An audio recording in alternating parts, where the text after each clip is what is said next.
ಎಲ್ರಿಗೂ ನಮಸ್ಕಾರ. ನಾನು ಮಣಿಕಂಠ ಬಿಳ್ಳೂರು. ಇವತ್ತು ಪ್ರಾಚೀನ ಭಾರತದ ನಳಂದ ವಿಶ್ವವಿದ್ಯಾಲಯದ ಬಗ್ಗೆ ಮಾತಾಡ್ತಿದ್ದೀನಿ.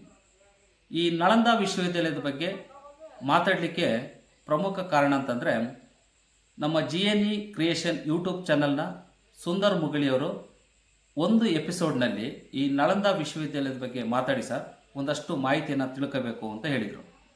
ವೀಕ್ಷಕರು ಕೂಡ ಒಂದು ಸಂಚಿಕೆ ನೋಡಲಿ, ಈ ನಳಂದ ವಿಶ್ವವಿದ್ಯಾಲಯದ ಬಗ್ಗೆ ಪ್ರಾಚೀನ ಭಾರತದಲ್ಲಿ ಯಾವ ರೀತಿ ಕೊಡುಗೆಯನ್ನು ನೀಡಿದೆ ಅಂತಂದ್ಬಿಟ್ಟು ಗೊತ್ತಾಗಲಿ ಅನ್ನೋದ್ರ ಬಗ್ಗೆ ಅವರು ಹೇಳಿದರು. ಆ ದೃಷ್ಟಿಯಿಂದ ಈ ನಳಂದ ವಿಶ್ವವಿದ್ಯಾಲಯದ ಬಗ್ಗೆ ಇವತ್ತು ನಾನು ಮಾತಾಡ್ತಾ ಇದ್ದೀನಿ. ನಳಂದ ಹಿಂದಿ, ಸಂಸ್ಕೃತ, ಪಾಲಿಯಲ್ಲಿ ನಾಳಂದ ಅಂತ ಕರಿತೀವಿ. ಇದು ಭಾರತ ದೇಶದ ಬಿಹಾರ ರಾಜ್ಯದ ರಾಜಧಾನಿ. ಪಾಟ್ನಾದ ಆಗ್ನೇಯ ಭಾಗದಲ್ಲಿ ಸುಮಾರು 55 ಮೈಲಿ ದೂರದಲ್ಲಿ ಇದೆ. ಅಂದರೆ 95 ಕಿಲೋಮೀಟರ್ ದೂರದಲ್ಲಿ ಈ ನಳಂದ ವಿಶ್ವವಿದ್ಯಾಲಯ ಇದೆ. ಕ್ರಿಸ್ತಶಕ 427ರಿಂದ 1197ರವರೆಗೆ ಈ ನಳಂದ ವಿಶ್ವವಿದ್ಯಾಲಯ ಉತ್ತುಂಗದಲ್ಲಿ ಇರುತ್ತೆ. ಈ ಪ್ರಾಚೀನ ಕಾಲದ ಪ್ರಸಿದ್ಧ ವಸತಿ ವ್ಯವಸ್ಥೆ ಹೊಂದಿದ್ದ ಉನ್ನತ ವ್ಯಾಸಂಗ ಕೇಂದ್ರ ಈ ನಳಂದ ವಿಶ್ವವಿದ್ಯಾಲಯ ಆಗಿರುತ್ತೆ. ಬುದ್ಧ ಪ್ರಣೀತ ತತ್ವಜ್ಞಾನ ವ್ಯಾಸಂಗ ಕೇಂದ್ರವಾಗಿತ್ತು ಈ ನಳಂದ ವಿಶ್ವವಿದ್ಯಾಲಯ. ಇದು ಇತಿಹಾಸದಲ್ಲಿ ನಮೂದಿತವಾದ ಮೊದಲ ಅತಿ ಶ್ರೇಷ್ಠ ವಿಶ್ವವಿದ್ಯಾಲಯಗಳಲ್ಲಿ ಒಂದಾಗಿದೆ. ಇದರ ಕೆಲವು ಕಟ್ಟಡಗಳನ್ನು ಈ ಮೌರ್ಯ ಸಾಮ್ರಾಜ್ಯದ ಚಕ್ರವರ್ತಿಯಾದಂತಹ ಅಶೋಕ ಚಕ್ರವರ್ತಿ ಕಟ್ಟಿಸಿರ್ತಾನೆ.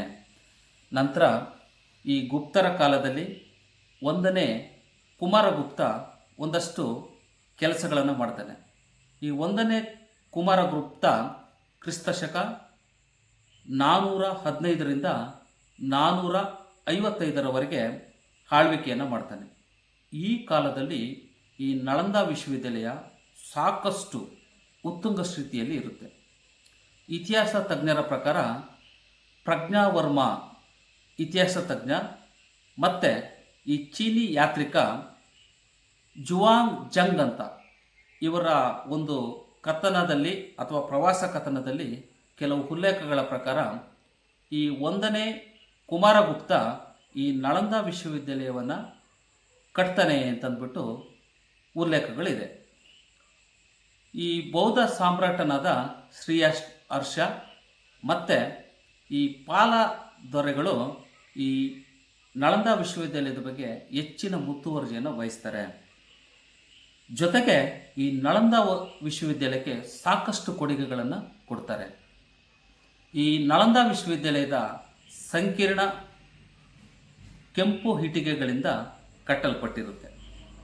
ಜೊತೆಗೆ ಇದರ ಭಗ್ನಾವಶೇಷಗಳು 14 ಎಕರೆಗಳಷ್ಟು ಆಕ್ರಮಿಸಿಕೊಂಡಿರುತ್ತೆ. ಈ ನಳಂದ ವಿಶ್ವವಿದ್ಯಾಲಯ ಪ್ರಖ್ಯಾತಿ ಪ್ರಪಂಚದಾದ್ಯಂತ ಗೊತ್ತಿರುತ್ತೆ. ಹಾಗಾಗಿ ಚೈನಾ, ಗ್ರೀಸು, ಪರ್ಷಿಯಾ ಮುಂತಾದ ದೂರದ ಊರುಗಳಿಂದ ವಿದ್ವಾಂಸರುಗಳು, ಪಂಡಿತರುಗಳು, ವಿದ್ಯಾರ್ಥಿಗಳು ಈ ನಳಂದ ವಿಶ್ವವಿದ್ಯಾಲಯಕ್ಕೆ ಬಂದು ಉನ್ನತ ವ್ಯಾಸಂಗವನ್ನು ಮಾಡಿ ಹಿಂತಿರುಗ್ತಿದ್ರು ಅಂತಂದ್ಬಿಟ್ಟು ಇತಿಹಾಸದ ಉಲ್ಲೇಖಗಳಿಂದ ನಮಗೆ ಗೊತ್ತಾಗುತ್ತೆ. ಈ ನಳಂದ ವಿಶ್ವವಿದ್ಯಾಲಯ 1193ರಲ್ಲಿ ಟರ್ಕಿ ಮುಸ್ಲಿಮರು, ಅದರಲ್ಲಿಯೂ ಈ ಬಕ್ತಿಯಾರ್ ಖಿಲ್ಜಿ ಅಂತಿರ್ತಾನೆ, ಈ ಬಕ್ತಿಯಾರ್ ಖಿಲ್ಜಿ ನಳಂದ ವಿಶ್ವವಿದ್ಯಾಲಯವನ್ನು ದೋಚ್ತಾನೆ. ಇದು ಕೂಡ ಇತಿಹಾಸದ ಉಲ್ಲೇಖಗಳಿಂದ ನಮಗೆ ತಿಳಿದು ಬರುತ್ತೆ. 2006ರಲ್ಲಿ ಸಿಂಗಾಪುರು, ಚೈನಾ, ಭಾರತ, ಜಪಾನ್ ಮತ್ತು ಇತರ ದೇಶಗಳು ಈ ನಳಂದ ವಿಶ್ವವಿದ್ಯಾಲಯವನ್ನು ಪುನರ್ಜೀವನಗೊಳಿಸಬೇಕು ಮತ್ತು ನವೀಕರಿಸಬೇಕು ಅಂತಂದ್ಬಿಟ್ಟು ಪಣ ತೊಟ್ಟುಬಿಟ್ಟು ಒಂದು ಯೋಜನೆಯ ಪ್ರಸ್ತಾಪವನ್ನು ಮುಂದಿಡುತ್ತೆ. ಈ ನಳಂದ ವಿಶ್ವವಿದ್ಯಾಲಯದ ಕೆಲವೊಂದು ಇತಿಹಾಸವನ್ನು ನೋಡಿದರೆ ಈ ನಳಂದ ವಿಶ್ವವಿದ್ಯಾಲಯದ ಗ್ರಂಥಾಲಯ ಎಷ್ಟು ದೊಡ್ಡದಿತ್ತು ಅಂತಂದರೆ, ಈ ಟರ್ಕಿ ಮುಸ್ಲಿಮರು ಈ ಗ್ರಂಥಾಲಯಕ್ಕೆ ಬೆಂಕಿ ಹಚ್ಚುತ್ತಾರೆ. ಬೆಂಕಿ ಹಚ್ಚಿದ ನಂತರ ಸುಮಾರು 3 ತಿಂಗಳ ಕಾಲ ಒತ್ತಿ ಉರಿಯುತ್ತೆ ಅಂತಂದ್ಬಿಟ್ಟು ಇತಿಹಾಸದಿಂದ ನಮಗೆ ತಿಳಿದು ಬರುತ್ತೆ. ಆ ಸ್ಥಳದಲ್ಲಿ ಅಂದರೆ ನಳಂದದಲ್ಲಿ ಈ ಬೌದ್ಧ ಸಂತರುಗಳು ವಾಸವಾಗಿರ್ತಾರೆ ಅವರನ್ನು ಹೊರಗಡೆ ಕಳಿಸ್ಬಿಟ್ಟು ಮತ್ತೆ ಆ ಮಠಗಳಿಗೆಲ್ಲ ಈ ಟರ್ಕಿ ಮುಸ್ಲಿಮರು ಬೆಂಕಿಯನ್ನು ಹಚ್ಚುತ್ತಾರೆ ಅಂತ ಅಂದ್ಬಿಟ್ಟು ನಮಗೆ ಇತಿಹಾಸದಿಂದ ತಿಳಿದು ಬರುತ್ತೆ. ಇದು ಪ್ರಾಚೀನ ನಳಂದ ವಿಶ್ವವಿದ್ಯಾಲಯದ ಒಂದು ಪೀಠಿಕೆ. ಇನ್ನು ಈ ನಳಂದ ಹೆಸರು ಹೇಗೆ ಬಂತು ಅಂದ್ಬಿಟ್ಟು ನಾವು ತಿಳ್ಕೊಳ್ಳೋಣ. ನಳಂದ ಅಂದರೆ ನೀಡಿದಷ್ಟು ತೃಪ್ತಿ ಇಲ್ಲದು ಅಂತ.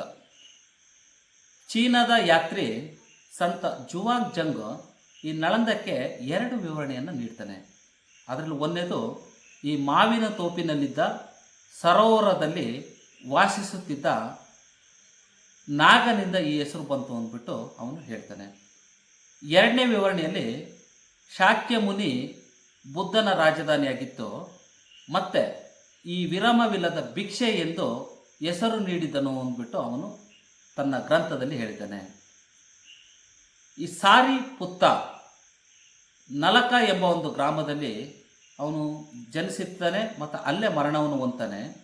ಹಾಗಾಗಿ ಈ ಇತಿಹಾಸ ತಜ್ಞರು ಮತ್ತು ವಿದ್ವಾಂಸರು ಈ ನಳಂದ ಎಂಬ ಹೆಸರು ಇದರಿಂದಲೇ ಬಂತು ಅಂದ್ಬಿಟ್ಟು ಅವರು ಹೇಳ್ತಾರೆ. ನ ಅಲಂ ದ ಇತಿ ನಳಂದ ಅಂತ ಅಂದ್ಬಿಟ್ಟು ಆಗುತ್ತೆ ಅಂದ್ಬಿಟ್ಟು ಹೇಳ್ತಾರೆ. ವಿದ್ಯಾದಾನದ ವಿಷಯದಲ್ಲಿ ಅಲಂ ಅಂದರೆ ಸಾಕು ಅಂತ. ಈ ಸಾಕು ಎಂಬುದು ಗೊತ್ತಿರದಂತಹ ಬೃಹತ್ ವಿಶ್ವವಿದ್ಯಾಲಯವೇ ಈ ನಳಂದ ವಿಶ್ವವಿದ್ಯಾಲಯ ಅಂತ. ಹಾಗಾಗಿ ಇಲ್ಲಿ ವಿದ್ವಾಂಸರು, ವಿದ್ಯಾರ್ಥಿಗಳು, ಪಂಡಿತರುಗಳು ಇವರೆಲ್ಲರೂ ಕೂಡ ಹೆಚ್ಚಿನದಾಗಿ ಓದ್ತಾಯಿದ್ರು, ಜ್ಞಾನವನ್ನು ಅರಗಿಸ್ಕೊಳ್ತಾಯಿದ್ರು, ಹೆಚ್ಚು ತನ್ನ ಜ್ಞಾನವನ್ನು ಪಸರಿಸ್ತಾ ಇದ್ರು ಅಂದ್ಬಿಟ್ಟು ಈ ನಳಂದ ವಿಶ್ವವಿದ್ಯಾಲಯದಲ್ಲಿ ಇದ್ದಂಥ ಇತಿಹಾಸದಿಂದ ನಮಗೆ ತಿಳಿದು ಬರುತ್ತೆ. ಈ ನಳಂದ ವಿಶ್ವವಿದ್ಯಾಲಯ ಸ್ಥಾಪನೆ ಬಗ್ಗೆ ತಿಳ್ಕೊಳ್ಳೋಣ. ನಳಂದ ವಿಶ್ವವಿದ್ಯಾಲಯ ಗುಪ್ತ ಸಾಮ್ರಾಟ 1ನೇ ಕುಮಾರಗುಪ್ತನ ಕಾಲದಲ್ಲಿ ಸ್ಥಾಪನೆ ಆಯಿತು ಅಂದ್ಬಿಟ್ಟು ನಮಗೆ ತಿಳಿದು ಬರುತ್ತೆ. ಕ್ರಿಸ್ತಶಕ 415ರಿಂದ 455ರವರೆಗೆ ಇವನು ಆಳ್ವಿಕೆಯನ್ನು ಮಾಡ್ತಾನೆ. ಈ ಇತಿಹಾಸ ಪುಟದಲ್ಲಿ ನಮಗೆ ದೊರೆತಿರುವ ಒಂದು ರಾಜಮುದ್ರೆಯ ಪ್ರಕಾರ ಈ 1ನೇ ಕುಮಾರಗುಪ್ತನೇ ಈ ನಳಂದ ವಿಶ್ವವಿದ್ಯಾಲಯವನ್ನು ಸ್ಥಾಪನೆ ಮಾಡಿದ ಅಂತಂದ್ಬಿಟ್ಟು ನಮಗೆ ಪ್ರಜ್ಞಾವರ್ಮ ಮತ್ತು ಚೀನಿ ಯಾತ್ರಿ ಜುವಾಂಗ್ ಜಂಗ್ ಇವರ ಒಂದು ಉಲ್ಲೇಖಗಳಿಂದ ನಮಗೆ ತಿಳಿದು ಬರುತ್ತೆ. ಮತ್ತು ಈ ಇತಿಹಾಸ ತಜ್ಞ ಸುಕುಮಾರ ದತ್ತರು ಈ ನಳಂದ ವಿಶ್ವವಿದ್ಯಾಲಯದ ಬಗ್ಗೆ, ಇದರ ಚರಿತ್ರೆಯ ಬಗ್ಗೆ 2 ರೀತಿ ಹೇಳ್ತಾರೆ. ಗುಪ್ತರು ವಂಶ ಪಾರಂಪರಿಕವಾಗಿ ತಮ್ಮ ಕೆಲಸವನ್ನು ಶ್ರದ್ಧಾಪೂರ್ವಕವಾಗಿ ನಿರ್ವಹಿಸ್ತಿದ್ರು. 2ನೇದಾಗಿ ವಿದೇಶಿ ತತ್ವಜ್ಞಾನವನ್ನು ಸಹ ಮುತುವರ್ಜಿಯಿಂದ ಅಭ್ಯಾಸ ಮಾಡ್ತಿದ್ರು ಅಂತಂದ್ಬಿಟ್ಟು ಅವರು ಹೇಳ್ತಾರೆ. ಹಾಗಾಗಿ ಈ ಗುಪ್ತರ ಕಾಲದಲ್ಲಿ ಈ ನಳಂದ ವಿಶ್ವವಿದ್ಯಾಲಯ ಉತ್ತುಂಗ ಸ್ಥಿತಿಯಲ್ಲಿತ್ತು ಮತ್ತು ಗುಪ್ತರು ಪೂರ್ಣ ವೈಭವವಾದ ಕಾಲದಲ್ಲಿ ಮೆರೆದಿದ್ದರು. ಹಾಗಾಗಿ ಎಲ್ಲರೂ ಕೂಡ ಈ ವಿಶ್ವವಿದ್ಯಾಲಯದಲ್ಲಿ ಉನ್ನತ ವ್ಯಾಸಂಗಕ್ಕೆ ಬರ್ತಾ ಇದ್ರು ಅಂದ್ಬಿಟ್ಟು ನಮಗೆ ಇತಿಹಾಸದಿಂದ ತಿಳಿದು ಬರುತ್ತೆ. ಇನ್ನು ನಳಂದ ಗ್ರಂಥಾಲಯದ ಬಗ್ಗೆ ನಾವು ತಿಳ್ಕೊಳ್ಳೋಣ. ಧರ್ಮಗಂಜ್ ಎಂಬ ನಳಂದದ ಗ್ರಂಥಾಲಯದಲ್ಲಿ ವಿಶ್ವದಲ್ಲೇ ಹೆಚ್ಚು ಚಿರಪರಿಚಿತವಾದ ಬೌದ್ಧ ಧರ್ಮ, ಬೌದ್ಧ ಜ್ಞಾನದ ದೊಡ್ಡ ಜ್ಞಾನ ಖಜಾನೆಯಾಗಿರುತ್ತೆ. ಈ ಗ್ರಂಥಾಲಯದಲ್ಲಿ ಸಾವಿರಾರು ಕೈಬರಹಗಳು, ನೂರಾರು ಸಂಪುಟಗಳು ಹೊಂದಿರುತ್ತೆ. ಇದನ್ನು ಗಮನಿಸಿದ ಟರ್ಕಿ ಮುಸ್ಲಿಂ ದಾಳಿಕೋರರು ಅಸೂಯೆಗೊಂಡು ಈ ಗ್ರಂಥಾಲಯಕ್ಕೆ ಬೆಂಕಿಯನ್ನು ಇಡ್ತಾರೆ. ಹಾಗಾಗಿ ಈ ಬೆಂಕಿ ಇಟ್ಟ ಸಂದರ್ಭದಲ್ಲಿ ತಿಂಗಳುಗಟ್ಟಲೆ ಈ ಗ್ರಂಥಾಲಯ ಒತ್ತಿ ಉರಿಯುತ್ತೆ ಅಂದ್ಬಿಟ್ಟು ಇತಿಹಾಸ ಪುಟಗಳಿಂದ ತಿಳಿದು ಬರುತ್ತೆ. ಗ್ರಂಥಾಲಯದಲ್ಲಿ ರತ್ನಸಾಗರ, ರತ್ನೋಡಡಿ ಮತ್ತು ರತ್ನ ರಂಜಕ ಎಂಬ 3 ಗ್ರಂಥಾಲಯ ಕಟ್ಟಡವಿರುತ್ತೆ. ಸುಮಾರು 9 ಮಹಡಿಗಳು ಈ ಗ್ರಂಥಾಲಯ ಹೊಂದಿರುತ್ತೆ ಅಂದ್ಬಿಟ್ಟು ನಮಗೆ ಇತಿಹಾಸ ಪುಟಗಳಿಂದ ತಿಳಿದು ಬರುತ್ತೆ. ಅಷ್ಟು ದೊಡ್ಡ ಈ ಗ್ರಂಥಾಲಯ ಈ ನಳಂದದ ವಿಶ್ವವಿದ್ಯಾಲಯದ ಗ್ರಂಥಾಲಯವಾಗಿರುತ್ತೆ ಅಂದ್ಬಿಟ್ಟು ನಮಗೆ ತಿಳಿದು ಬರುತ್ತೆ. ನಳಂದ ವಿಶ್ವವಿದ್ಯಾಲಯ ಇಷ್ಟೊಂದು ಜನಪ್ರಿಯ ಆಗಲಿಕ್ಕೆ ಕಾರಣ ಅಂತಂದರೆ ಬೌದ್ಧ ಧರ್ಮದ ಪಂಥಗಳಾದಂಥ ಮಹಾಯಾನ ಮತ್ತು ಹೀನಯಾನ. ಬರ್ಜಿನ್ ರವರು ಇತಿಹಾಸ ತಜ್ಞ. ಇವರು 2002ರಲ್ಲಿ ಈ ನಳಂದದಲ್ಲಿ ಕಲಿಸಲಾಗುತ್ತಿದ್ದಂಥ 4 ಸಿಸ್ಟಮ್ ಆಫ್ ಬುದ್ಧಿಸ್ಟ್ ಟೆನೆಸ್ಟ್ ಅಥವಾ 4 ಡಾಕ್ಸೋಗ್ರಫಿಕ್ಸ್ ಎಂಬ ವಿಷಯಗಳನ್ನು, ಜೊತೆಗೆ ಈ ಮಹಾಯಾನದ ವೈಭಾಷಿಕ ಮತ್ತು ಸಾಂಸ್ಕೃತಿಕ ಉಪವಿಭಾಗಗಳು, ಜೊತೆಗೆ ಹೀನಯಾನದ ಮಾಧ್ಯಮಿಕ ಮತ್ತು ವಿತ್ತಮಂತ್ರ ಎಂಬ ಉಪವಿಭಾಗಗಳ ಈ ರೂಪುರೇಷೆಗಳನ್ನು ಅಚ್ಚುಕಟ್ಟಾಗಿ ಈ ನಳಂದದಲ್ಲಿ ಕಲಿಸ್ತಾ ಇದ್ರು ಅಂತ ಅಂದ್ಬಿಟ್ಟು ನಮಗೆ ತಿಳಿದು ಬರುತ್ತೆ. ಜೊತೆಗೆ ಈ ಭಾರತೀಯ ಆಧ್ಯಾತ್ಮಿಕ ತರ್ಕ ಬೌದ್ಧ ಸಂಸ್ಥಾಪಕ ಧರ್ಮಕೀರ್ತಿ ಕೂಡ ಒಬ್ಬರು. ಇವರು 7ನೇ ಶತಮಾನದಲ್ಲಿ ಇದ್ದರು. ಇವರು ಈ ನಳಂದದಲ್ಲಿ ಬೋಧಿಸುತ್ತಿದ್ದಂತಹ ಅನುವಾದದ ಪ್ರಾಥಮಿಕ ತಾತ್ವಿಕ ಸಿದ್ಧಾಂತದಲ್ಲಿ ಮತ್ತೆ ಅಮೂರ್ತವಾದ ತತ್ವ ವಿಚಾರಗಳನ್ನು ಚೆನ್ನಾಗಿ ತಿಳ್ಕೊಂಡಿದ್ರು ಮತ್ತು ಬೋಧಿಸ್ತಾ ಇದ್ದರು. ಇದು ಕೂಡ ಜನಪ್ರಿಯತೆಗೆ ಕಾರಣ ಆಗುತ್ತೆ. ಜೊತೆಗೆ ಈ ವಿಯೆಟ್ನಾಮು, ಈ ಚೈನಾ, ಕೊರಿಯಾ ಮತ್ತು ಜಪಾನ್ ಈ ದೇಶಗಳು ಈ ಮಹಾಯಾನ ಪಂಥವನ್ನು ಅನುಸರಿಸ್ತಾ ಇತ್ತು. ಹಾಗಾಗಿ ಈ ದೇಶಗಳು ಈ ಪುರಾತನ ನಳಂದ ವಿಶ್ವವಿದ್ಯಾಲಯದ ಏಳಿಗೆಗೆ ಹೆಚ್ಚಿನ ಒಂದು ಆಸಕ್ತಿಯನ್ನು ವಹಿಸಿತ್ತು. ಅವುಗಳು ಕೂಡ ಈ ನಳಂದ ವಿಶ್ವವಿದ್ಯಾಲಯಕ್ಕೆ ತಮ್ಮ ವಿದ್ವಾಂಸರನ್ನು, ವಿದ್ಯಾರ್ಥಿಗಳನ್ನು ಕಲಿಸ್ಕೊಡ್ತಾ ಇದ್ರು ಅಂತಂದ್ಬಿಟ್ಟು ನಮಗೆ ಇತಿಹಾಸದಿಂದ ತಿಳಿದು ಬರುತ್ತೆ. ನಳಂದದಲ್ಲಿ ಸೂರ್ಯ ಮಂದಿರ ಇದೆ ಅಂತ ಅಂದ್ಬಿಟ್ಟು ನಮಗೆ ತಿಳಿದು ಬರುತ್ತೆ. ಬೌದ್ಧ ಧರ್ಮದ ಹೀನಯಾನ ಮತ್ತು ಮಹಾಯಾನ ಪಂಥಗಳು ಅಧ್ಯಯನಕ್ಕಾಗಿ Korea, Japan, China, Tibet, Indonesia, Persia ಮತ್ತು ಟರ್ಕಿಯ ವಿದ್ಯಾರ್ಥಿಗಳು, ವಿದ್ವಾಂಸರು, ಪಂಡಿತರು ಬಂದು ಅಧ್ಯಯನ ಮಾಡ್ತಾಯಿದ್ರು. ಜೊತೆಗೆ ಇವರನ್ನು ಆಕರ್ಷಿಸ್ತಾ ಇತ್ತು. ಇಲ್ಲಿ ಪಠ್ಯಕ್ರಮಗಳನ್ನಾಗಿ ವಿಜ್ಞಾನ, ಖಗೋಳಶಾಸ್ತ್ರ, ವೈದ್ಯಕೀಯ, ತರ್ಕಶಾಸ್ತ್ರ, ಆಧ್ಯಾತ್ಮಿಕ ಸಿದ್ಧಾಂತ, ತತ್ವಶಾಸ್ತ್ರ, ಯೋಗಶಾಸ್ತ್ರ, ವೇದ ಮುಂತಾದ ವಿಷಯಗಳನ್ನು ಕೂಡ ಇಲ್ಲಿ ಅಧ್ಯಯನ ಮಾಡ್ತಿದ್ರು ಅಂತ ತಿಳಿದು ಬರುತ್ತೆ. ಚೀನಾದ ಯಾತ್ರಿ ಜುವಾಂಗ್ ಜಂಗ್ 7ನೇ ಶತಮಾನದಲ್ಲಿ ಈ ನಳಂದ ವಿಶ್ವವಿದ್ಯಾಲಯದ ಸ್ಥಿತಿಗತಿಗಳ ಮೇಲೆ ನಿಖರವಾದ ವಿವರಣೆಯನ್ನು ನೀಡಿದ್ದಾನೆ. ಜೊತೆಗೆ ಈ ನಳಂದ ವಿಶ್ವವಿದ್ಯಾಲಯದ ಹೊಂದಿಸಲಾದ ಈ ಗೋಪುರಗಳು, ಕ್ರೀಡಾಂಗಣದ ಗಿಡಮರಗಳು, ಕಟ್ಟಡಗಳು, ದೇವಸ್ಥಾನಗಳು ಆಕಾಶದ ಮಂಜಿನಿಂದ ಹಾರುತ್ತಿದ್ದಂತೆ ಕಾಣುತ್ತಿತ್ತು ಅಂತಂದ್ಬಿಟ್ಟು ಇವನು ವಿವರಣೆಯಲ್ಲಿ ಬರೆದಿದ್ದಾನೆ. ಜೊತೆಗೆ ಈ ಗುಪ್ತ ರಾಜರು ತಮ್ಮ ಧರ್ಮದ ರಕ್ಷಣೆಗಾಗಿ 10 ಪಟ್ಟಣದ ಕಂದಾಯವನ್ನು ವಸೂಲಿ ಮಾಡಿ ಈ ನಳಂದ ವಿಶ್ವವಿದ್ಯಾಲಯದ ಅಭಿವೃದ್ಧಿಗಾಗಿ ಕೊಡ್ತಾ ಇದ್ರು ಅಂತಂದ್ಬಿಟ್ಟು ನಮಗೆ ತಿಳಿದು ಬರುತ್ತೆ. ಈ ನಳಂದ ವಿಶ್ವವಿದ್ಯಾಲಯದ ವಿಹಾರಗಳ ಪಾಳು ಸ್ಥಳದಲ್ಲಿ ಧನುಸ್ಸಿನ ಚಿತ್ರವಿರುವ ನೆಲಹಾಸು ಕಂಡುಬರುತ್ತೆ. ಈ ಧನುಸ್ಸು ಗುಪ್ತರಾಜರ ರಾಜಮುದ್ರೆ ಚಿಹ್ನೆಯಾಗಿರೋದ್ರಿಂದ ಗುಪ್ತರ ಕಾಲದಲ್ಲಿ ಹೆಚ್ಚು ಈ ನಳಂದ ವಿಶ್ವವಿದ್ಯಾಲಯ ಉತ್ತುಂಗ ಸ್ಥಿತಿಯಲ್ಲಿ ಇತ್ತು ಅಂತಂದ್ಬಿಟ್ಟು ನಮಗೆ ಇದರಿಂದ ಗೊತ್ತಾಗುತ್ತೆ. ಇನ್ನು ಇತಿಹಾಸದ ಬಗ್ಗೆ ತಿಳ್ಕೊಳ್ಳೋಣ. ಕ್ರಿಸ್ತಪೂರ್ವ 500ರಲ್ಲಿ ಈ ಬುದ್ಧ ಅನೇಕ ಸಲ ನಳಂದದಲ್ಲಿ ತಂಗಿದ್ದ ಅಂದ್ಬಿಟ್ಟು ನಮಗೆ ತಿಳಿದು ಬರುತ್ತೆ. ನಳಂದಕ್ಕೆ ಭೇಟಿ ನೀಡಿದಾಗ ಸಾಮಾನ್ಯವಾಗಿ ಪಾವಾರಿಕ ಮಾವಿನ ತೋಪಿನಲ್ಲಿ ತಂಗುತ್ತಿದ್ದ ಅಂದ್ಬಿಟ್ಟು ಹೇಳ್ತಾರೆ. ಬುದ್ಧನ ಶಿಷ್ಯರಾದಂಥ ಉಪಾಲಿ, ಗಹಾತಿ, ದೀರ್ಘ ತಪಸ್ವಿ, ಕೇವತ್ತ, ಅಸಿಂಬಡಕ ಪುತ್ತರೊಂದಿಗೆ ಅನೇಕ ಸಂಭಾಷಣೆಯನ್ನು ಮಾಡಿದ್ದಾನೆ. ವಿಚಾರ ವಿನಿಮಯವನ್ನು ನಡೆಸ್ತಿದ್ದ ಅಂದ್ಬಿಟ್ಟು ನಮಗೆ ತಿಳಿದು ಬರುತ್ತೆ. ಬುದ್ಧ ಈ ಮಗಧದ ಮೂಲಕ ತನ್ನ ಕೊನೆಯ ಪ್ರವಾಸದಲ್ಲಿ ನಳಂದದಲ್ಲಿ ಸಂದರ್ಶಿಸಿದ್ದ ಅಂದ್ಬಿಟ್ಟು ನಮಗೆ ಗೊತ್ತಾಗುತ್ತೆ.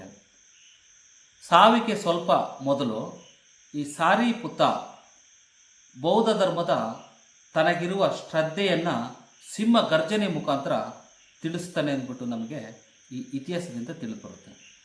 ರಾಜಗೃಹದಿಂದ ನಳಂದಕ್ಕೆ ಹೋಗುವ ದಾರಿಯ ಅಂಬಲತಿಕಾದ ಮೂಲಕ ಸಾಗ್ತಿತ್ತು ಅಂದ್ಬಿಟ್ಟು ನಮಗೆ ಗೊತ್ತಾಗುತ್ತೆ. ನಾಲಂದದಿಂದ ಅದು ಪಾಟಲಿಪುತ್ರಕ್ಕೂ ಕೂಡ ಹೋಗ್ತಾ ಇತ್ತು ಅಂದ್ಬಿಟ್ಟು ನಮಗೆ ಇತಿಹಾಸದಿಂದ ತಿಳಿದು ಬರುತ್ತೆ. ಈ ಬುದ್ಧನ ಬಲಗೈ ಬಂಟ ಅಥವಾ ಶಿಷ್ಯ ಅಂತ ನಾವು ಏನಂತೀವಿ, ಈ ಸಾರಿಪುತ್ರ ಇವನು ಈ ನಳಂದದಲ್ಲೇ ಜನಿಸ್ತಾನೆ ಮತ್ತು ಇಲ್ಲೇ ಮರಣ ಹೊಂದುತ್ತಾನೆ ಅಂದ್ಬಿಟ್ಟು ನಮಗೆ ಇತಿಹಾಸದಿಂದ ತಿಳಿದು ಬರುತ್ತೆ. ಮಹಾವೀರ ಇವನು ಸಹ ಅನೇಕ ಸಲ ಈ ನಳಂದದಲ್ಲಿ ವಿರಮಿಸುತ್ತಿದ್ದ ಅಂದ್ಬಿಟ್ಟು ನಮಗೆ ಇತಿಹಾಸದ ಉಲ್ಲೇಖಗಳಿಂದ ತಿಳಿದು ಬರುತ್ತೆ.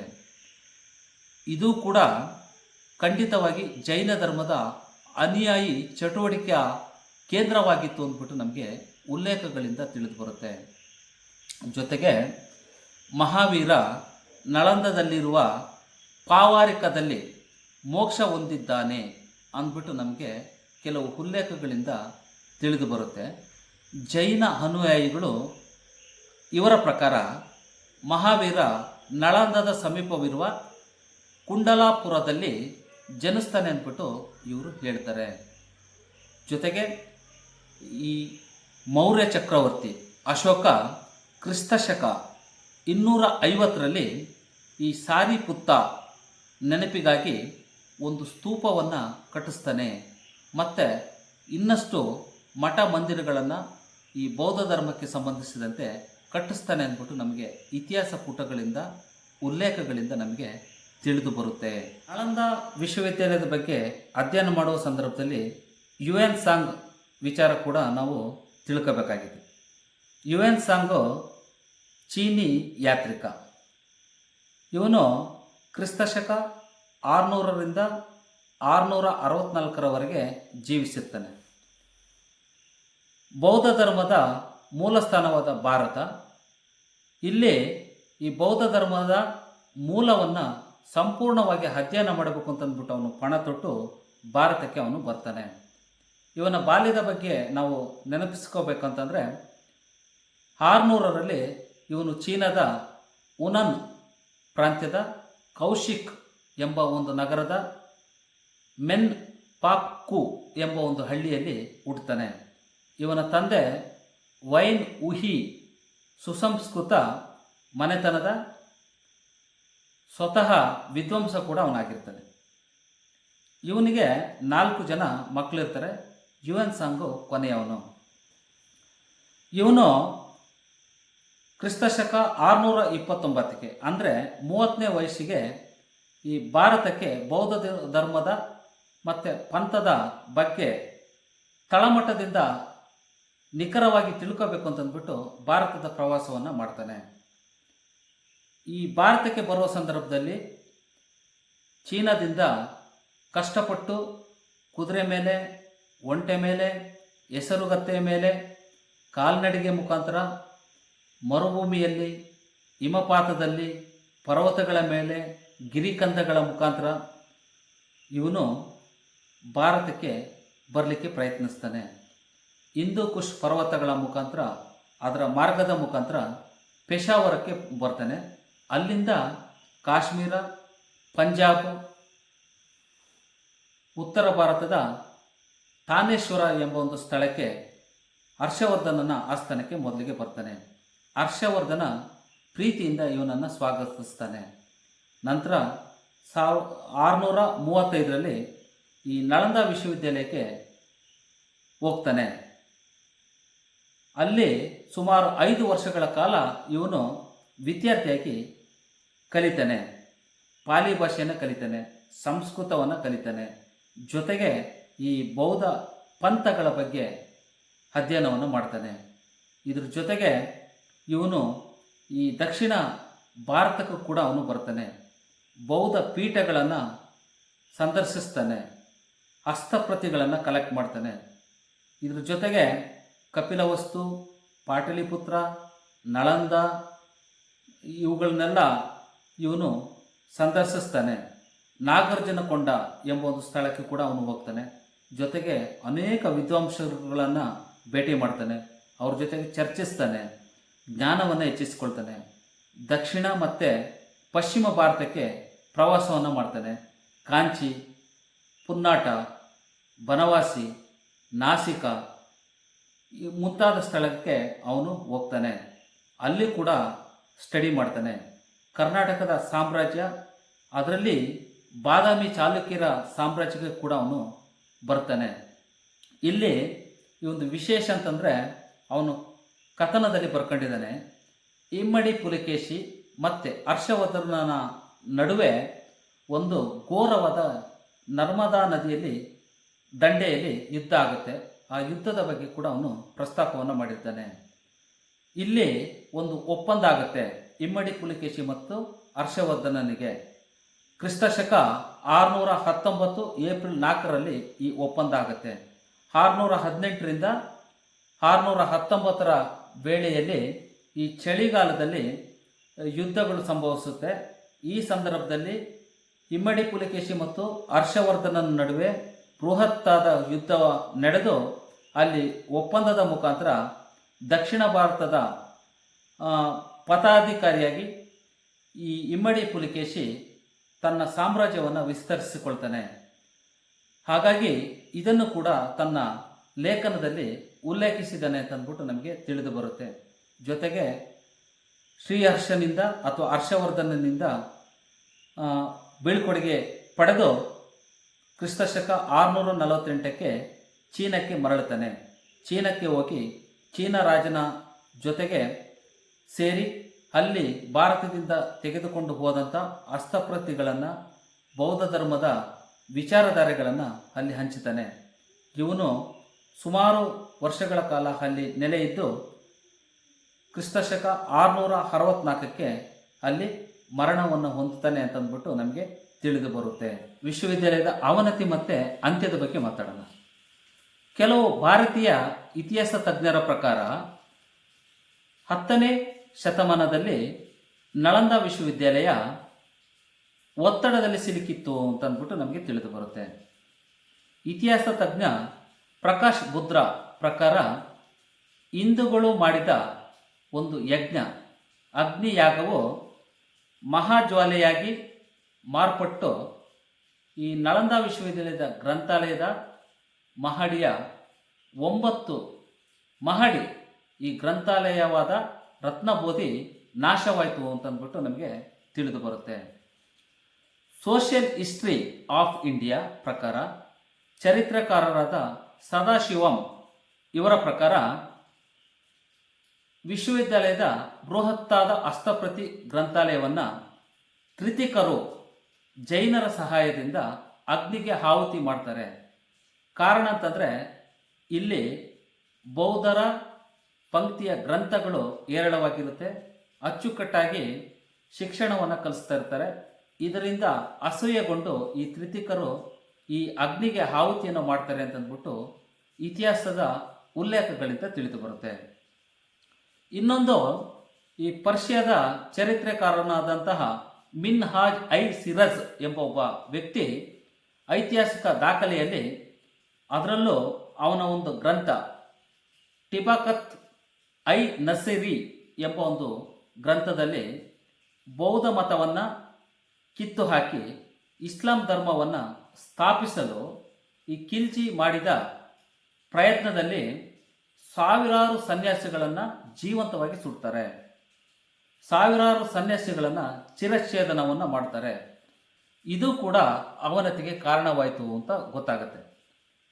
ಆಮೇಲೆ 1193ರಲ್ಲಿ ನಳಂದ ವಿಶ್ವವಿದ್ಯಾಲಯವನ್ನು ಟರ್ಕಿ ಮುಸ್ಲಿಂ ದಾಳಿಕೋರನಾದಂಥ ಬಕ್ತಿಯಾರ್ ಖಿಲ್ಜಿ ಕೊಳ್ಳೆ ಹೊಡಿತಾನೆ ಅಂತಂದ್ಬಿಟ್ಟು ಕೂಡ ಇತಿಹಾಸಗಳಿಂದ ತಿಳಿದು ಬರುತ್ತೆ. ನಂತರ ಈ ಗ್ರಂಥಾಲಯವನ್ನು ಸುಡುವುದು ತಿಂಗಳುಗಳವರೆಗೆ ಮುಂದುವರಿಯುತ್ತೆ. ಉರಿಯುತ್ತಿರುವ ಹಸ್ತಪ್ರತಿಗಳು ಇದರ ಹೊಗೆ ಅನೇಕ ದಿನಗಳವರೆಗೆ ಗುಡ್ಡದ ಮೇಲಿನ ದಟ್ಟ ಮುಸುಕಿನಂತೆ ಆವರಿಸುತ್ತಿತ್ತು ಅಂತಂದ್ಬಿಟ್ಟು ಇವನ ಗ್ರಂಥದಲ್ಲಿ ಅವನು ವರ್ಣಿಸಿದ್ದಾನೆ. ಇದು ಅವನತಿಗೆ ಕಾರಣ ಅಂತಂದ್ಬಿಟ್ಟು ನಮಗೆ ಇತಿಹಾಸದ ಕೆಲವು ದಾಖಲೆಗಳಿಂದ ಉಲ್ಲೇಖಗಳಿಂದ ನಮಗೆ ತಿಳಿದು ಬರುತ್ತೆ. ನಳಂದ ವಿಶ್ವವಿದ್ಯಾಲಯದ ಒಂದು ಸ್ಥೂಲ ಸಮೀಕ್ಷೆ ಅಂತ. ನಳಂದವು ವಸತಿ ಸೌಕರ್ಯ ಹೊಂದಿದ್ದ ಒಂದು ವಿಶ್ವದ ಅತಿ ಮೊದಲ ವಿಶ್ವವಿದ್ಯಾಲಯ. ಇಲ್ಲಿ 10,000 ವಿದ್ಯಾರ್ಥಿಗಳು ಮತ್ತು 2,000 ಅಧ್ಯಾಪಕರುಗಳನ್ನು ಒಳಗೊಂಡಿತ್ತು. ಈ ನಳಂದವು 8 ಬೇರೆ ಬೇರೆ ಮೋಟುಗೋಡೆಗಳನ್ನು ಮತ್ತು 10 ದೇವಾಲಯಗಳನ್ನು ಹೊಂದಿತ್ತು ಅಂತ ತಿಳಿದು ಬರುತ್ತೆ. ಜೊತೆಗೆ ಧ್ಯಾನದ ಆಚಾರಗಳು ಮತ್ತು ಪಾಠದ ಕೋಣೆಗಳನ್ನು ಒಳಗೊಂಡಿತ್ತು. ಮೈದಾನದಲ್ಲಿ ಈ ಸರೋವರಗಳು, ಉದ್ಯಾನವನಗಳನ್ನು ಗಮನಿಸ್ಬೋದು. ಜೊತೆಗೆ ಈ ಗ್ರಂಥಾಲಯ 9 ಅಂತಸ್ತುಗಳನ್ನು ಕಟ್ಟಡಗಳನ್ನಾಗಿ ಈ ರತ್ನಬೋಧಿನದು ಹೊಂದಿತ್ತು. ಗ್ರಂಥಾಲಯದಲ್ಲಿ ಕರಾರುವಕ್ಕಾಗಿ ಶಿಸ್ತುಬದ್ಧವಾಗಿ ಈ ಹಸ್ತಪ್ರತಿಗಳನ್ನು ಜೋಡಿಸಿ ಇಡಲಾಗಿತ್ತು. ಯಾವುದೇ ಓದುಗರಿಗೆ ಸುಲಭವಾಗಿ ಸಿಗುವಂತೆ ಈ ಗ್ರಂಥಾಲಯದಲ್ಲಿ ಅಚ್ಚುಕಟ್ಟಾಗಿ ಈ ಹಸ್ತಪ್ರತಿಗಳನ್ನು ಜೋಡಿಸಿದ್ರು ಅಂತಂದ್ಬಿಟ್ಟು ನಮಗೆ ತಿಳಿದು ಬರುತ್ತೆ. ನಳಂದ ವಿಶ್ವವಿದ್ಯಾಲಯದ ಪುನರ್ಜೀವನದ ಯೋಜನೆಗಳು. ಅದರಲ್ಲಿ ಒಂದನೇದು 2006 ಡಿಸೆಂಬರ್ 9ರಂದು ನ್ಯೂಯಾರ್ಕ್ ಟೈಮ್ಸ್ ಪ್ರಕಾರ ಸಿಂಗಪೂರ್ ಮುಂದಾಳತ್ವದಲ್ಲಿ ಚೀನಾ, ಭಾರತ, ಜಪಾನ್ ಮತ್ತು ಇತರ ದೇಶಗಳನ್ನು ಒಳಗೊಂಡ ಒಕ್ಕೂಟ ಸ್ಥಾಪನೆ ಮಾಡಿ $1,000 ಬಿಲಿಯನ್ ಪ್ರಪೋಸಲನ್ನು ಇಡ್ತಾರೆ.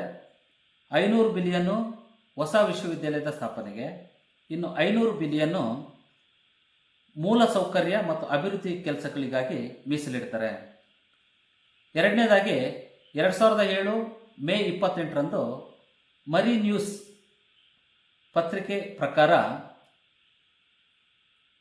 ಪುನರ್ಜೀವನ ಕಾರ್ಯಕ್ಕೆ ಕುರಿತು ವಿಶ್ವವಿದ್ಯಾಲಯದಲ್ಲಿ ಮೊದಲ ವರ್ಷದ ದಾಖಲಾತಿ 1,137 ಮತ್ತು 5ನೇ ವರ್ಷದಲ್ಲಿ ಇದು 4,530ಕ್ಕೆ ಏರಿಕೆ ಆಗುತ್ತೆ ಅಂತ ವರದಿಯಾಗಿರುತ್ತೆ. ಎರಡನೇ ಹಂತದಲ್ಲಿ ಈ ದಾಖಲಾತಿ 5,812ಕ್ಕೆ ಏರಿಕೆ ಆಗುತ್ತೆ ಅಂತ ಅಂದ್ಬಿಟ್ಟು ಅವರು ವರದಿ ಮಾಡ್ತಾರೆ. ಮೂರನೇದಾಗಿ 2007 ಆಗಸ್ಟ್ 15ರಂದು ಟೈಮ್ಸ್ ಆಫ್ ಇಂಡಿಯಾ ಒಂದು ವರದಿ ಪ್ರಕಾರ ಡಾಕ್ಟರ್ APJ ಅಬ್ದುಲ್ ಕಲಾಂರವರು ಪುನರ್ಜೀವನ ಕಾರ್ಯಕ್ಕೆ, ಅದರಲ್ಲೂ ನಳಂದ ಅಂತಾರಾಷ್ಟ್ರೀಯ ವಿಶ್ವವಿದ್ಯಾಲಯ 2007ರ ಸೆಪ್ಟೆಂಬರ್ನಲ್ಲಿ ಸೇರಿಸಿಕೊಳ್ಳುವ ಒಂದು ಪ್ರಸ್ತಾಪನೆಯನ್ನು ಸಮ್ಮತಿಸ್ತಾರೆ. 2008 ಮೇ 5ರಂದು ಅಮರ್ತ್ಯ ಸೇನ್ ರವರು NDTV ವರದಿಯ ಪ್ರಕಾರ ವಿಶ್ವವಿದ್ಯಾಲಯದ ಸ್ಥಾಪನೆಯು 2009ರಿಂದ ಆಗ್ಬೋದು. ಮೊದಲ ಬೋಧನಾ ತರಗತಿಯು ಅಂದಿನಿಂದನೇ ಪ್ರಾರಂಭವಾಗುತ್ತೆ. ಕೆಲವೇ ವರ್ಷಗಳಲ್ಲಿ ಇನ್ನು ಉಳಿದ ತರಗತಿಗಳು ಪ್ರಾರಂಭವಾಗುತ್ತೆ ಅಂತಂದ್ಬಿಟ್ಟು ಅವರು ಹೇಳಿಕೆಯನ್ನು ಕೊಟ್ಟಿರ್ತಾರೆ. ಆರನೇದಾಗಿ ದಿ ಟೈಮ್ಸ್ ಆಫ್ ಇಂಡಿಯಾ ವರದಿ ಪ್ರಕಾರ 2008 ಮೇ 11ರಂದು ಭಾರತ ಮತ್ತು ಪೂರ್ವ ಏಷ್ಯಾ ದೇಶಗಳ ಒಕ್ಕೂಟ ಮುಂದಿನ ನಳಂದ ಯೋಜನೆಯನ್ನು ಚರ್ಚಿಸಲು ನ್ಯೂಯಾರ್ಕ್ನಲ್ಲಿ ಭೇಟಿಯಾಗಲಿದೆ ಅಂತಂದ್ಬಿಟ್ಟು ವರದಿ ಮಾಡುತ್ತೆ. ಏಳನೇದಾಗಿ ಜಕಾರ್ತ್ ಗ್ಲೋಬ್ ವರದಿ ಪ್ರಕಾರ 2010 ಸೆಪ್ಟೆಂಬರ್ 13ರಂದು ವರದಿ ಮಾಡಿದಂತೆ ಭಾರತದ ಸಂಸತ್ತು ನಳಂದ ವಿಶ್ವವಿದ್ಯಾಲಯದ ಆವರಣವನ್ನು ಜಾಗತಿಕ ಸಂಕೇತಕವಾಗಿ ಮರು ನಿರ್ಮಿಸಲು ವಿಧೇಯಕವನ್ನು ಸಮ್ಮತಿಸುತ್ತೆ. ಹಾಗಾಗಿ ನಳಂದ ವಿಶ್ವವಿದ್ಯಾಲಯವನ್ನು 2010ರ ವಿಧೇಯಕದಂತೆ ಅಂಗೀಕಾರ ರಾಷ್ಟ್ರಪತಿಯವರು ಅನುಮೋದಿಸ್ತಾರೆ. 2010 ಸೆಪ್ಟೆಂಬರ್ 21ರಂದು ರಾಷ್ಟ್ರಪತಿಯವರು ಈ ವಿಧೇಯಕಕ್ಕೆ ಸಹಿಯನ್ನು ಹಾಕ್ತಾರೆ. ಇದಕ್ಕೆ ಸಂಬಂಧಪಟ್ಟಂಥ ಒಂದು ಪುನರ್ಜೀವನದ ಕೆಲಸ ಕಾರ್ಯಗಳು ಹೀಗೆ ಮತ್ತೆ ಹೊಸದಾಗಿ ಪ್ರಾರಂಭಿಸ್ತಾ ಬರ್ತಾ ಇದೆ ಅಂತಂದ್ಬಿಟ್ಟು ನಮಗೆ ಈ ಕೆಲವು ಉಲ್ಲೇಖಗಳಿಂದ ತಿಳಿದು ಬರ್ತಾ ಇದೆ. ನಳಂದ ವಿಶ್ವವಿದ್ಯಾಲಯದ ಗತವೈಭವಕ್ಕೆ ಮರಳಿ ಬಂದ ಕ್ಷಣ ಅಂತ 2024 ಜೂನ್ 19 ಬುಧವಾರ ದಿನ ಭಾರತದ ಹೆಮ್ಮೆಯ ಪ್ರಧಾನಿಗಳು ನರೇಂದ್ರ ಮೋದಿಯವರು ಈ ಹೊಸ ನಳಂದ ಕ್ಯಾಂಪಸನ್ನು ಉದ್ಘಾಟನೆಯನ್ನು ಮಾಡ್ತಾರೆ. ಬಿಹಾರದ ರಾಜ್ಗಿರ್ ಎಂಬ ಒಂದು ಸ್ಥಳದಲ್ಲಿ ಈ ಉದ್ಘಾಟನಾ ಕಾರ್ಯಕ್ರಮ ನೆರವೇರುತ್ತೆ. ಈ ಕಾರ್ಯಕ್ರಮದಲ್ಲಿ ಬಿಹಾರದ ಮುಖ್ಯಮಂತ್ರಿಗಳಾದ ನಿತೀಶ್ ಕುಮಾರ್ ಅವರು, ವಿದೇಶಾಂಗ ಸಚಿವರಾದಂಥ ಎಸ್ ಜೈಶಂಕರ್ ಅವರು, ರಾಜ್ಯಪಾಲರಾದ ರಾಜೇಂದ್ರ ಅರ್ಲೇಕರ್ ಅವರು, ಉಪಮುಖ್ಯಮಂತ್ರಿಗಳಾದ ಸಾಮ್ರಾಟ್ ಚೌಧರಿ, ವಿಜಯ್ ಸಿನ್ಹಾ ಮತ್ತು 17 ದೇಶದ ರಾಯಭಾರಿಗಳು ಈ ಕಾರ್ಯಕ್ರಮದಲ್ಲಿ ಭಾಗವಹಿಸ್ತಾರೆ.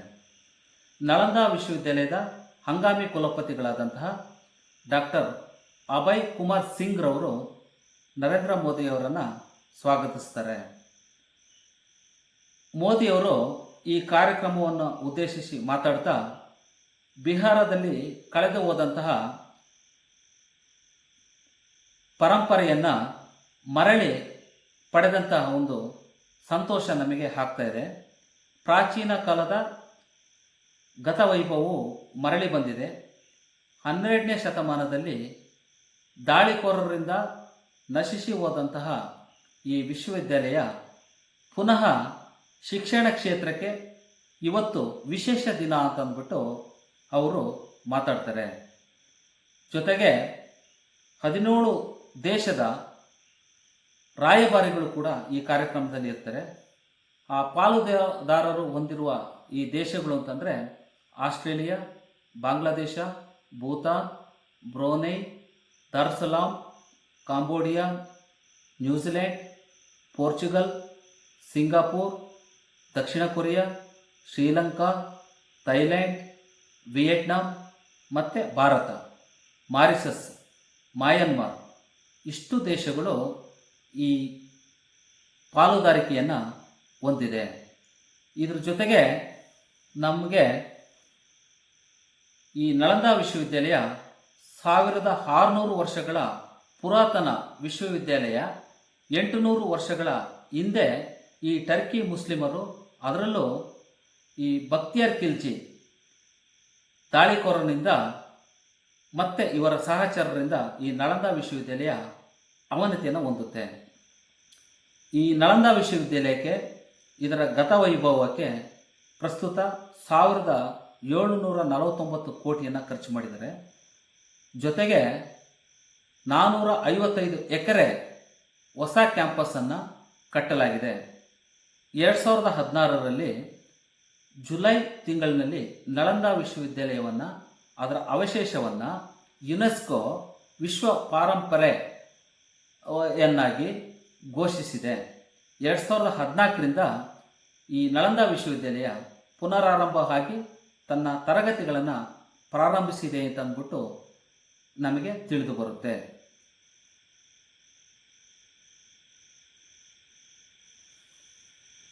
ನಳಂದ ವಿಶ್ವವಿದ್ಯಾಲಯದ ಈಗಿನ ಕ್ಯಾಂಪಸ್ ಹೇಗಿದೆ ಅಂತ, ಈ ಕ್ಯಾಂಪಸ್ಸು 40 ತರಗತಿಗಳ ಕೊಠಡಿಗಳೊಂದಿಗೆ 2 ಬ್ಲಾಕು ಇದೆ.